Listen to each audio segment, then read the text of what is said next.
Welcome to the Global Dads Council podcast, where we discuss and debate the most pressing issues for fathers and men around the world.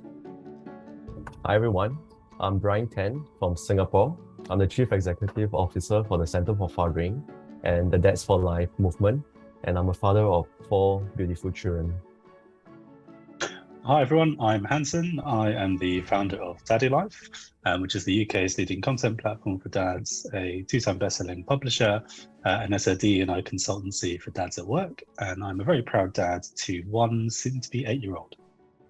And I'm Paul Sullivan, founder of the Company of Dads, coming to you just outside of New York City, and I'm the father of 3 daughters, 5, 10, and 13. Hi, this is Rupesh Bhambwani. I am a resident of Bombay, India.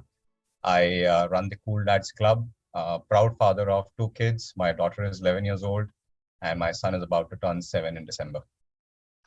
And for our first podcast, we're going to discuss what we're doing and what we hope to achieve and why we want you to listen in.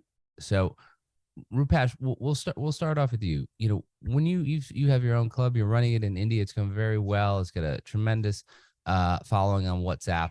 What do you hope to achieve by coming together with the rest of us from around the world?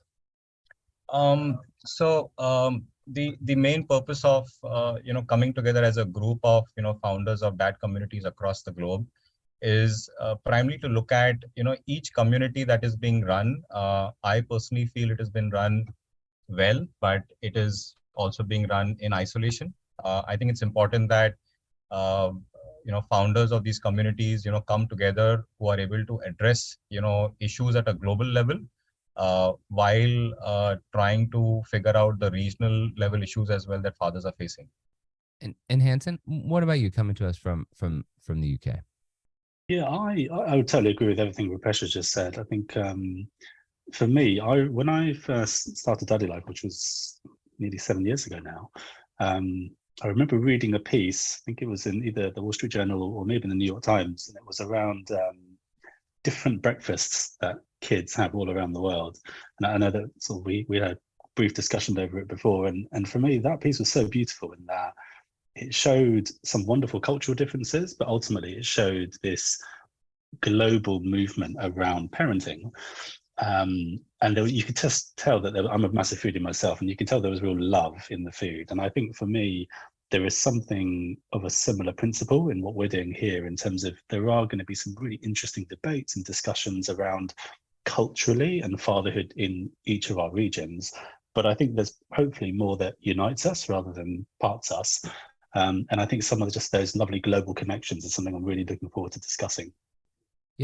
For me, starting the Company of Dads, we are pushing this concept of lead dads, the go-to parent, whether he works full-time, part-time, or devotes all of his time to his children. But, one thing I've found so far in our own private Facebook group is that it's difficult for men to sort of speak openly without prompting. And we tend to be more isolated than we need to. And oftentimes men finally ask for help when it's really at a point of crisis. So I'm trying to end sort of my own isolation as a founder of a company in the United States by talking to, other successful founders and ask them, discuss a similar question. So we can see where are we, as Hanson said, where are we sharing, commonalities around the world, and where are we, dealing with things that, are very different from country to country. And I think that's going to be beneficial to anybody who tunes in, because you're going to get a really global perspective on, issues that each of us are dealing with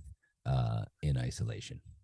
I mean, like Hanson, I've been reading about on the research from the rest of the world and reading just stories about dads on their fathering journey. And one thing I realized after having spoken to so many men in Singapore over the years, that we all have this common challenges, and regardless of where we are in the world, we find a lot of common ground as dads on this same journey on fatherhood.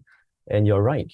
Many times we feel isolated if we do not know there's a bigger community in the region or even globally.